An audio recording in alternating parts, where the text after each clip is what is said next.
Well! Hello mga Bebshi! Welcome back again sa aking channel. And ngayon, update tayo sa ating bahay serye.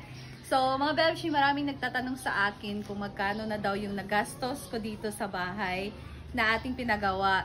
Siyempre, gusto din nila na malaman kung magkano talaga yung nagastos dahil nagustuhan nila yung bahay natin na pinagawa. Kahit hindi siya masyadong malaki, hindi, sakto lang yung space niya sa mga magsisimula.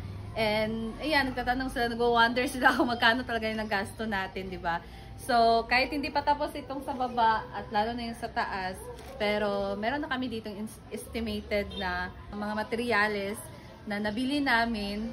And dito sa baba, yan ang muna ang ating pag-usapan ngayon mga Bebshi. Bali yung total talaga ng estimated na nalabas namin na money ay sa susunod na video ko i-share sa inyo. But ngayon, dito tayo sa baba. Yung nagasto namin dito sa baba na semento, bali 40 sacks of cement yung binili namin. And dito naman sa hollow block, 500 pieces na hollow block. Pero hindi pa siya, meron pa doon sa labas, hindi pa nailagay.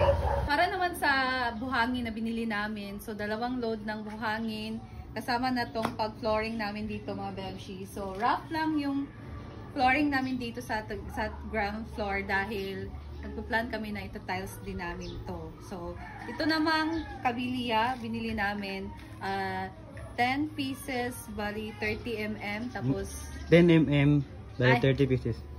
10 mm. So, bali 10 mm nito, 30 pieces, and sa 9 mm naman is 20 pieces. Ayan, so kasama na din dito ang nilagay dito na kabilya sa ating poste, yung semento. So yan na yun lahat mga Bebshi, yung nabili naming materials dito lang sa baba yan. And meron ding nagtataka kung bakit daw open to dito na part. So maraming nagtatanong bakit, dahil hagdanan na to, diba? So close namin to mga Bebshi, close namin to, and dito na yung magiging bintana namin. And para naman sa mga, meron din nagsabi na wag daw ilagay yung sopa dito sa ilalim ng hagdanan. Yes, hindi po namin ilalagay yung sopa dito sa ilalim ng hagdanan. Actually, dito namin lalagay ang TV namin. Yung TV namin soon. So, ayan mga Bebshi. Dito naman ay close din namin to. Close, and merong bintana isa lang din. Ayan. So, pagkatapos natin dito mga Bebshi, let's go na sa taas. Ayan, ito na ang aming hagdanan mga Bebshi. Nagawa na din siya, and itong ginamit namin dito sa hagdanan 1x2. 1x2, tapos ito naman ay 1x1. Meron kami ditong nilagay na plywood na 3/4 na marin. So 3/4 na marin itong nilagay namin na bali side nitong ating hagdanan. And ito naman tubular, tawag 2x4. Tubular. So, yung size ito ay 2x4. So, yung plano ko talaga dito, mga Bebshi, bibinturahan siya ng puti. Tapos, dito naman, maglalagay ako ng medyo yung silak or anong maganda. Basta dark. And dito is white. So, yan yung plano ko. Makikita lang natin yan soon. Let's go sa taas. Kawa pala nitong aming hagdanan ay ang kapatid ni Javi. So, ayan, bumalik na sila ng Manila. And thank you so much, Tatan, for this. Of course, ang aking pare si Carlo. So, sila gumawa nitong ating hagdanan. And sa design daw, si Javi yung nag-suggest. Let's go! Talagay talaga namin to mga Bebshi para safe yung BB namin. So, bali ito talaga yung magiging pintuan dito sa hagdanan. And no worries, kahit half siya, dahil maglalagay din naman kami dito ng pintuan. Ayan, maglalagay kami dito ng pinto.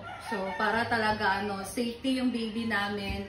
And kailangan din kasi natin na merong close yung hagdanan, di ba? Kasi alam nyo na, delikado siya pagka merong mahulog. Kaya dapat talaga natin lagyan itong namin talaga to pang safety na. Pero, no worries, maglalagay talaga kami dito ng pintuan. Ayan. Ito na nga din ang ating sliding window.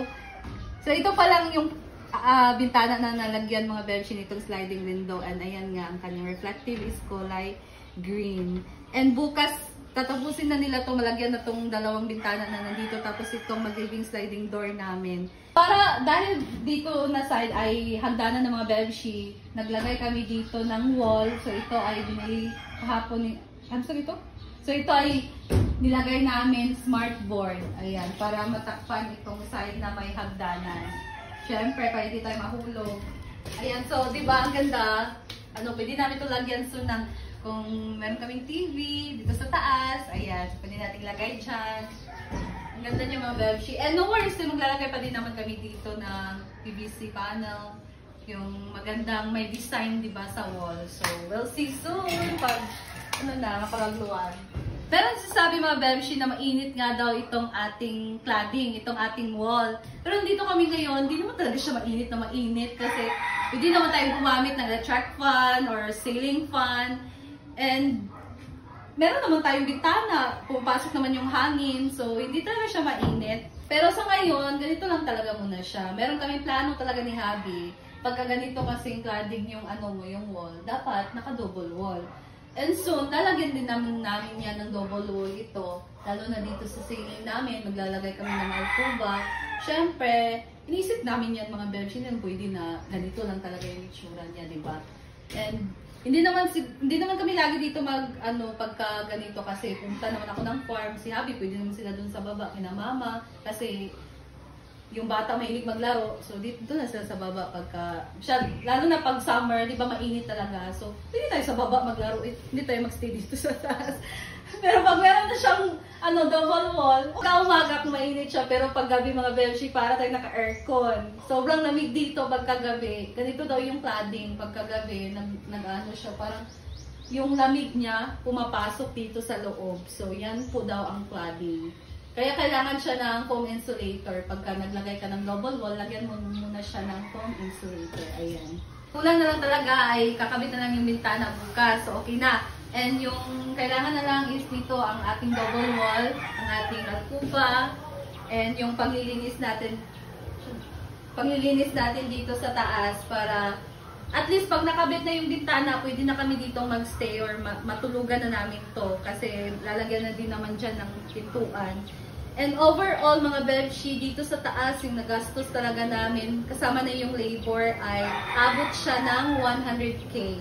Ayan, so yan yung estimated namin dito sa taas na nagasto namin. So, perfect na and maganda din naman. Maraming nagsasabi na maganda. So, nakakaano ng puso, no? Kasi hindi ko in-expect na ganito talaga yung bahay namin. Makapagpatayo kami ng ganito, may second floor. So, hindi ko yan in-expect mga bebshi. And maraming salamat and na-appreciate nyo ang design ng aking bahay, lalo na yung cladding, color ng cladding. So, maraming salamat. Dito na lang, tatrabahoin ba nila Habi bukas itong ating terrace. Ang ganda ng terrace mga bebshi. Gustong-gusto ko kasi kita-kita namin doon, no? May fireworks. So dito, tatrabahoin nila. Bibili pa si Habi bukas ng para ilagay dyan sa ating, para safety tayo mga bebshi. Tawag dyan? Railings. Ha? Railings. Oh, railings. So dito, lalagyan pa yun nila ng railings.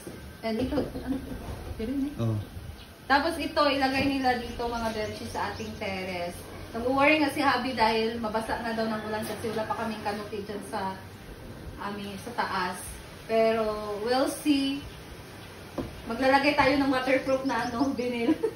Ayan. So yan na lang ang yung kulang mga bebshi. Close din naman to dahil maglalagay kami dito ng door. So kahit hindi pa matapos ang ating terrace, at least meron na siyang door. Pwede naman natin yung ilang. So that's all mga bebshi. And sana meron ko nakuha ang idea or anything na pagka nagsisimula kayo ng bahay ay dapat dapat ready yung self nyo, tapos yung budget nyo ay dapat naka-double talaga. So, that's all and thank you so much. Abangan nyo na lang ang aking next update sa total cost talaga ng bahay na pinagawa namin. So, thank you and see you again sa my next video. Bye!